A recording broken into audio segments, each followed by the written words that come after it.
we've got some information on what Grookey might evolve into in today's Pokemon Sword and Shield news update video, as well as we got some more information on these starters.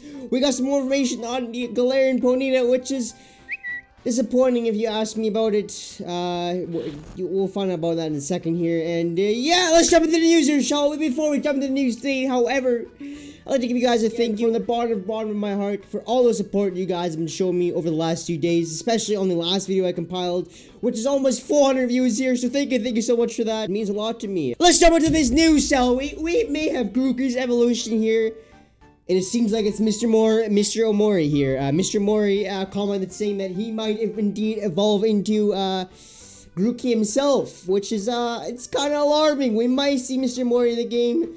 Obviously, that's a joke. So Gameinformer actually went ahead and did their interview at GameFreak's headquarters for Pokemon Sword and Shield.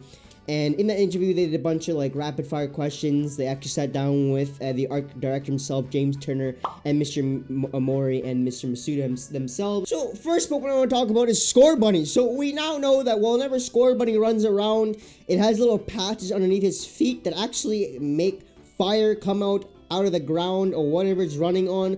We saw this earlier, I believe, on the very first Pokemon Sword and Shield trailer. We saw Scorbunny emit fire when it ran across the little grassy area there.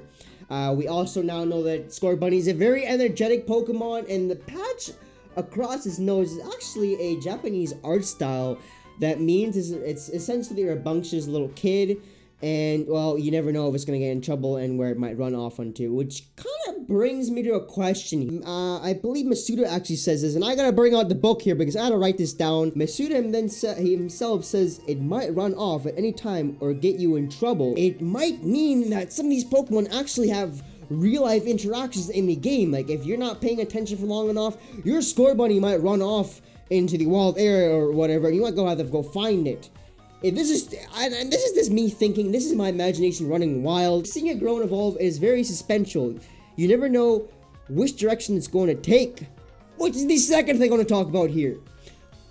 That's a very, very odd thing to say, right? Because, well, we all know with most evolutions, they go one way, and that's the only evolution goes into, unless you're a Gardevoir, which you have an option going into Gallade, right? Well, I guess not Gardevoir, either you're male Curlia or whatever, right?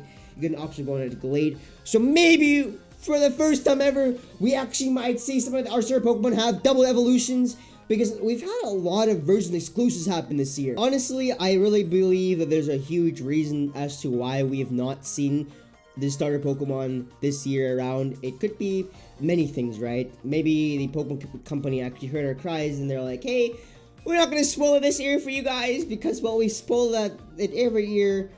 Except for when Diamond Pearl came out, we didn't show you guys the starter evolutions then. So we're gonna do that this year again and see how it goes. And maybe that's the reason. Or it could be, well, it says right here, see it grow and evolve, and it's very suspenseful. You never know which direction it's gonna take. I find it would be a really, really cool idea if they had like version exclusive starter Pokemon.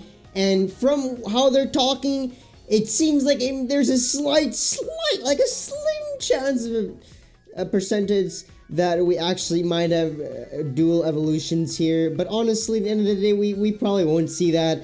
I'm probably just looking into this way too much, and in the end of the day, we'll just get the regular way they do starters where, well, we get the one evolution line, and that's it. The next Pokemon I want to talk about, however, is Sobble here, and they made it very clear throughout the interview that Sobble is kind of like for people that are kind of sad, but I guess there's a reason behind why they made him kind of like a depressed Pokemon, and that's because, well, I guess in Japan there is like a huge culture around stuff that's kind of like sad looking, where people will actually take their time and look after these little guys and, you know, take care of them and show them that there's nice people in the world and it's more than just a gloomy day outside every day, right? Which brings us to the next point here, which is actually very interesting here. When Sobble goes in the water, it becomes transparent and fades into the scenery. If you're not too familiar with Vaporeon and what it does when it touches water, well, Vaporeon essentially merges with the water as well. So my question here is, if Vaporeon and Sobble meet together in the water, will they merge into one Pokemon because they both become one with the water, right? So what happens if Sobble and Vaporeon get in the same pond of water? Like, will they become like Vaporeon or something? I don't know. That's a question of the day here. What do you think will happen if Vaporeon and Sobble get into the same puddle of water or pool of water? Do you think they'll combine, or do you think they'll stay the same Pokemon and their actual like molecular type, their molecular structure actually doesn't change and they just kind of like blend in with the water per se, right? Which brings us to the last little bit of information here regarding the starter Pokemon here, which is Grookey. Grookey supposedly evolves into Mr. Ohmori himself. So I guess later on in the game we'll see Mr. Ohmori as the final evolution for Grookey. Just kidding! Mr. Ohmori does say, however, though, that it's kind of hard to explain what he evolves into, and then they kind of jokingly said, like, hey, if you talk about real monkeys, well, it evolves into humans at the end of the day, right? And then they're like, hey, it's Mr. Ohmori at the end of the day. I guess Grookey is meant for people that are very happy and outgoing, kind of like the party animals of the kingdom. In this case, the Pokemon world, which, so if you're the party type guy or lady here, choose Grookey, gang. You know how it is, Grookey, gang. But it's very interesting that Grookey can instill life with its stick, which kind of brings to the next point here, and that's Galarian Ponyta. If you didn't know, Galarian Ponyta actually, well, the typing got revealed a few days ago, and I have to say, not too happy here. Not too happy here. For some reason, it's a psychic type, yeah. But I understand why it's a psychic type now. So after a few days of information being released and stuff, it kind of gives you the time to go and do research on what the reason behind is. Because if you listen to the Gameinformer podcast, you really get a sense of how much background there is to Pokemon. What I mean, and what I mean by that is, well, when we get the game, we get the simplest version of it, right? We don't actually see what's going on behind the curtain to the games, and every Pokemon behind its design has a lore to it, why it has that to it, why is its mane glowing, etc, right? And well, if you actually go and do some research, that's to see why Galarian Ponyta was a psychic type, you'll read, in lore, unicorns are depicted having healing powers, specifically for venom/poison, and in Pokemon, the psychic type is super effective against poison. That's why Ponyta is psychic and not fairy. It looks like it should be fairy type, but in the end of the day, I feel like we're also inclined to call it a fairy because we're so used to, well, unicorns being fairy types or being like these fairy beasts because of Disney and stuff. So I think we've all been kind of brainwashed in the sense that, well, fairies are just things that fly around or look cute, etc, right? But we're not done here yet. You thought we're done? No, I'm just kidding here. It seems that Galarian Ponyta actually might be a redesign of Pushakun from the Pokemon Gold and Silver space demo. And if you look at it, which should be on the screen right now, it looks very similar to Galarian Ponyta. If you just recolor it, make it look purple and like white, and just make its mane glow, you pretty much get Galarian Ponyta here. And Pushakun actually translates in English as petite unicorn, so I don't know here. I think it's a redesign of Pushakun. It's very interesting that they're using a water Pokemon from way back from the space demo. So maybe, just maybe, we'll see the shark Pokemon that we desperately need. Yes, I know we got Sharpedo and Carvana. What else is there? I know we got some shark Pokemon out there, but this thing is a Hammerhead shark. Just think how cool that would be to have a Hammerhead Pokemon shark. That would be so cool, right? So, the last bit of information here is actually a leak I want to talk about.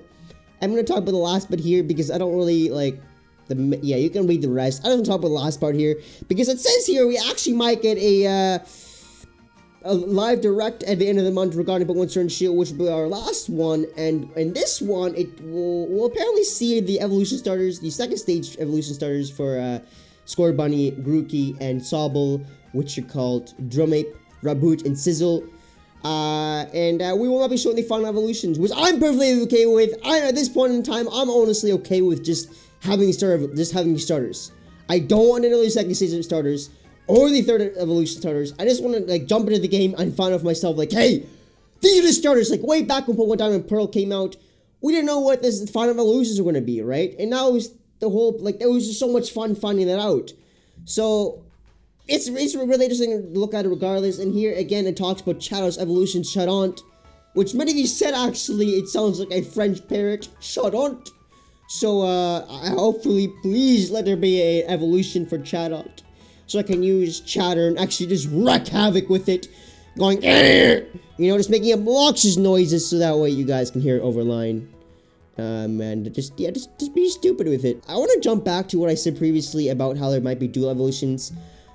And honestly, I'm kind of convinced there might be, and I'm just kind of, at this point, this is my own opinion here, and I just want to go and just talk about it for a second here, and how cool it would be, honestly. When you think about it, if we somehow get version exclusive starters, that would bring a whole new meaning to actually buying both games. Most of the time, you're just kind of buying both games, so that way you can complete the Pokedex. This time, you're not only just buying both games to complete the Pokedex, but you're getting a whole new complete story with each one, right? So we actually get a game here where both games are quite different from each other, where we got like different starters for each game. It would honestly be a game changer. And this brings me to the last little bit here. I'll keep saying that, but this is honestly the last part. I want to ask you guys a second question of the day here. And this is more just so guys, engage with you guys, because I feel like this would be something pretty cool and interesting to talk about, to see what your opinions about this topic as well. Would you guys like to see there being like dual evolutions? One version of exclusive Pokemon Sword, or one version of exclusive Pokemon Shield? And would you like to see this in the future, maybe in a Pokemon game? Let me know in the comment section down below. As always, thank you so much for watching. It really means a lot to me for you actually taking your time out of your day to watch me talk about what's in Pokemon news. Until next time, peace out, see you guys again, and hope you guys have a wonderful rest of the day. Bye now!